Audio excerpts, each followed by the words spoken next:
Ok. Ben, moi, j'ai commencé le basket, je pense, à l'âge de 15 ans environ. Avant ça, je jouais au soccer. Puis, ça s'est bien passé ma carrière de soccer, mais c'était court. Très, très court. Là, j'ai trouvé une passion, c'était le basket. J'étais pas bon. D'un côté, j'étais pas bon au basket, mais j'étais pas bon à l'école aussi. Là, il y avait vraiment un gros problème dans la situation. Fait que j'ai commencé à m'entraîner, remonter mes notes et tout. Puis j'ai fini mon secondaire. Et là, c'est là que ça a commencé, qu'on m'a commencé à me parler que je pouvais jouer universitaire et même aller dans les centres de formation en Europe. J'avais des approches avec plusieurs équipes qui venaient me voir pour me demander de venir jouer en Europe et tout. Mais le problème dans la situation, c'est que mon visa n'était pas approuvé. Et deuxième situation aussi, c'est que je vivais dans un, comme je ne sais pas où est-ce que vous venez, mais moi je venais d'un quartier quand même assez pauvre. Puis il y avait les gangs de rue, tout ce qui était problématique. Et le problème avec moi, c'était que mon caractère et ma façon de vivre ne correspondaient pas à ce qu'ils cherchaient. Ils aimaient mon sport, la façon que je jouais, mais au niveau de mon énergie, mon comportement, il y avait un problème. J'ai eu, à ce que je me rappelle, j'ai eu un refus pour le centre d'académie de Chalon, qui était un grand centre d'académie en France. J'étais parti faire les essais et tout. J'avais des problèmes de colère et tout, parce que non seulement ça, quand j'étais au secondaire, j'avais un TDAH, qui était un trouble d'attention au niveau des études. Et que là, je me suis remis en question au niveau de mon sport. J'ai continué à m'entraîner et tout. Puis j'ai commencé à jouer dans des équipes comme, je ne sais pas si vous connaissez les AU, comme QC United, Guardsmen. Je pense qu'ici, en Ontario, c'est, comment je pourrais dire, Guardsmen, qui en Ontario, c'est des équipes qui sont hors du secondaire. Là, je me suis fait voir par certaines équipes, entre autres la Cité. C'était pas ma première option que d'aller à la Cité, mais il y a eu d'autres options que j'ai eues. Puis là, j'ai choisi la Cité par rapport au niveau de l'école et au niveau que je pouvais continuer le sport et tout en étant dans le banc de l'école. J'ai commencé mon premier programme, c'était en marketing. Là, je donnais un conseil, je suis rentré à l'école, la tête enflée, en étant comme un des meilleurs joueurs de la planète, quoi que ce soit, arrogant, peu importe. Il peut vous en témoigner comment j'étais rentré à l'école. Ça a été dur pour moi parce que première session, je l'ai coulé. Et que là, je me pose la question encore une autre fois, qu'est-ce que je vais faire de ma vie? Est-ce que je retourne à Montréal ou bien je reste ici? So, j'ai fait le choix de rester ici. Mais avant de continuer le basket, je me suis demandé qu'est-ce que je vais faire de ma vie. Et là, j'ai commencé à comprendre que j'aimais beaucoup parler avec les gens, j'aimais beaucoup les réseaux sociaux, j'aimais beaucoup tout ce qui était le marketing, la vente, les publicités. Et c'est là que j'ai commencé à aller en publicité et communication marketing. Là, quand je rentre, je suis éligible maintenant pour jouer au basket, tout est beau, j'ai le sourire et tout. So là, je commence à jouer au basket et en même temps à devenir un étudiant. Ce que je peux vous dire en termes d'étudiant, c'est la première des choses pour un athlète, c'est la gestion du temps.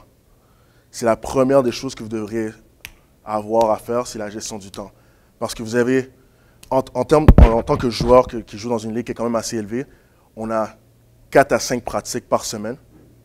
Mais non seulement ça, tu as des pratiques individuelles, des vidéos, mais tu dois avoir aussi du temps pour toi, pour tes études. C'est ce qui t'est arrivé avant ça, c'est que moi, j'arrivais pas à doser tout ça parce que j'avais un manque de maturité aussi, puis un manque de gestion. Mais là, quand je suis rentré dans mon programme et tout, j'ai commencé à chercher à avoir une stabilité au niveau de mes études et de mon sport. Une autre chose que je peux dire aussi par rapport à ça, c'est que les études sont vraiment importantes pour pouvoir continuer à l'école, mais aussi au niveau de l'emploi. Parce que quand tu es un athlète, ce que tu fais sur le terrain représente tout ce que tu fais sur tes études. Si tu prends trop de temps dans ton sport, tu n'as pas assez de temps pour tes études. Tu n'as pas assez de temps pour faire ce que tu as à faire qui va te faire monter dans ta vie en termes, parce que tes études t'accompagnent avec ton sport. Comme je voulais vous dire aussi, c'est que j'ai eu beaucoup d'échecs. Comme je vous parlais avant, je pouvais aller dans un centre de formation, monter dans des échelons où est-ce que je pourrais devenir professionnel. Non seulement qu'ici, j'avais beaucoup d'offres universitaires aussi, mais avec les notes que j'avais aussi, ont fait que j'ai dû choisir un autre plan. Et le plan a été de venir ici. Puis, qu'est-ce que je pourrais dire de plus qui pourrait vous aider aussi au niveau de... non seulement ça, en termes d'athlète, j'ai eu beaucoup de succès dans les sports. J'ai été membre de l'équipe du Québec en 2012-2013. J'ai joué pour la meilleure équipe du Québec, QC United, qui était le club à jouer, que tout le monde voulait venir jouer. J'ai été classé dans ma position en termes de shooting guard, garde, deuxième garde du Québec. J'ai été athlète de l'année en 2009-2010. J'ai été médaillé d'argent dans les Jeux du Québec. Je représentais ma région, qui était Laval. Non seulement ça, j'ai été champion provincial à 2 reprises, 2010, 2011, 2010, 2012, 2013. J'ai été aussi champion de l'Est au CAA avec la Cité en 2015-2016. Et cette année, j'ai été MVP 2018-2019. J'ai été aussi le deuxième marqueur de la OCA dans la section Est aussi. Puis, ce qui m'a permis aussi souvent avec le sport aussi, c'est de beaucoup de voyager. J'ai fait beaucoup de voyages à l'extérieur du Canada, comme au Canada aussi. J'ai pu découvrir beaucoup d'environs. Et j'ai eu beaucoup, quand je vous dis beaucoup d'offres universitaires, j'ai eu beaucoup d'intérêt. Et là, j'ai eu la chance de signer pour l'Université de Laval pour l'année prochaine. Si vous pouvez voir un peu en termes de sport, vous voyez vraiment plusieurs images de moi qui jouaient dans différentes équipes. Comme l'image qui est au coin que j'aime bien, c'est celle-là. C'est que ça, c'est celle que j'ai jouée quand j'étais au secondaire à Phoenix Elite. C'est là que ça a commencé ma débarque. C'est pour ça que j'ai mis cette photo-là qui me fait rappeler que où est-ce que j'ai commencé et où est-ce que je suis venu maintenant. Puis en termes d'étudiants, toutes ces expériences-là m'ont pu m'aider à devenir un meilleur étudiant, une meilleure personne dans la vie aussi, et qui a permis de me trouver un stage à la Cité en tant que tel. Le travail que je fais présentement, c'est je suis agent de communication des sports à la Cité. Je traite tout ce qui est dossier en termes de réseaux sociaux, Instagram, Facebook, Twitter.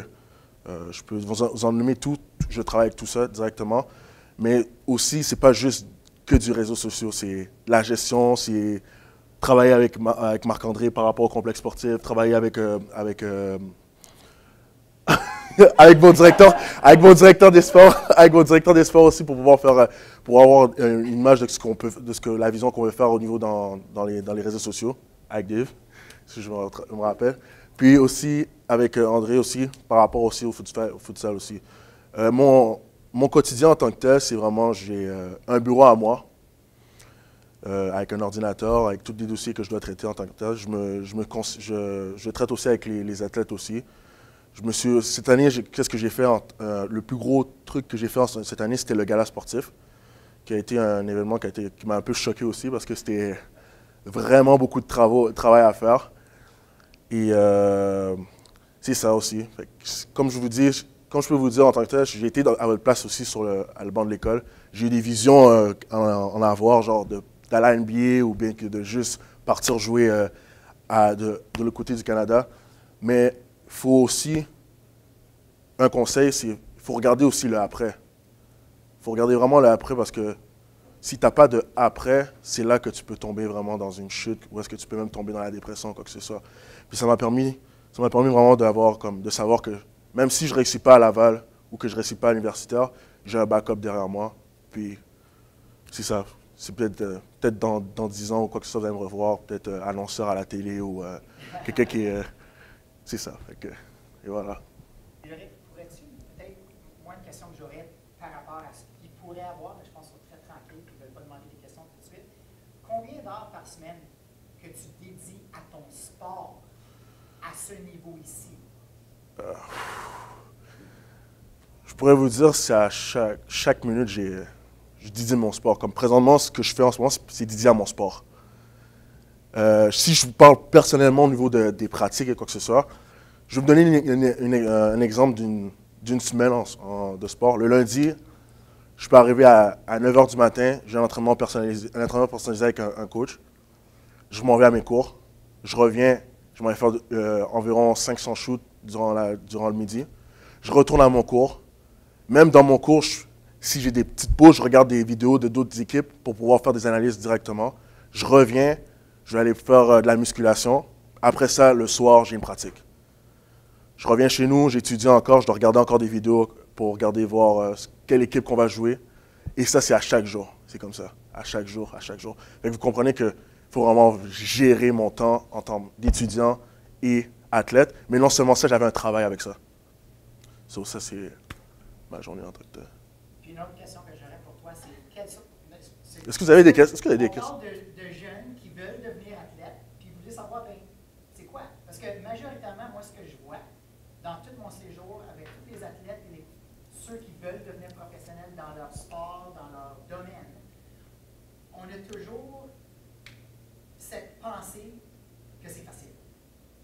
Okay? Alors, Ulrich, quels sont une couple de takeaways? Comme quels sont les plus grands apprentissages depuis entre ton secondaire et présentement qui pourraient les aider? Les plus gros apprentissages? Je pourrais dire le professionnalisme. Parce que même, c'est pas vrai que quand tu arrives professionnel, c'est là que tu deviens professionnel. C'est quand tu commences ton sport que c'est là que tu commences à devenir professionnel en tant que tel. Parce que ta vie change complètement. Tes amis ou quoi que ce soit, je sais que vous jouez dehors ou allez chiller ou quoi que ce soit, oubliez ça. Ça, c'est fini. C'est soit tu deviens professionnel ou tu vas dans une autre vie, genre. Tu laisses le sport en tant que tel. Parce que tu peux pas doser comme je veux dire, je parle dans votre langage, dans notre langage en tant que tel, le chillage et le sport ensemble. Parce qu'il y a un moment donné où est-ce que tu vas juste craquer. Et que moi, je pense que le meilleur mot que je pourrais vous dire, c'est d'être professionnel. Puis être vraiment délicat sur votre sport en tant que tel. Ben, c'est ça le mot. Est-ce que vous aviez des questions en tant que tel parce que vous êtes des... ouais. Tu as dit comme, tu es venu avec une tête gonflée, comme, thought you were arrogant or whatever. Qu'est-ce qui t'a comme, got you back down? Ce que je me rappelle, quand je suis venu ici, la première fois que j'avais rencontré, c'était Christine, une femme que peut-être vous avez peut-être rencontrée si vous avez venu ici. Je suis rentré dans cette salle-là, j'étais vraiment d'une manière, comme je suis le meilleur, vous n'avez rien à me dire, quoi que ça. Et là, elle m'a dit, tu vas voir, reste comme t'es. Puis là où est-ce que ça a frappé, c'est lorsque j'ai reçu mes notes. Échec, échec, échec, c'est moins et tout. Et là, c'est là qu'on m'a annoncé, Ulrich, tu ne pourras pas jouer pour l'année prochaine. Là, c'est là que j'ai commencé à pleurer. Parce que je ne pouvais plus jouer au basket. Je suis venu pour jouer au basket. Je ne peux plus faire. Mais ça m'a donné une leçon aussi. Parce que avec ça, ça m'a fait comprendre qu'il faut que je bosse dur à l'école pour pouvoir jouer au basket. Pour faire mon sport en tant que tel. C'est là que ça m'a frappé en tant que tel. C'est ça. Puis même là, c'est une étape qui pourrait arriver une situation, mais j'en ai eu beaucoup de situations qui ont fait que ça a été dur dans mon parcours en tant que tel pour un sportif. Fait que soyez professionnel, puis ça va vous aider en tant que tel.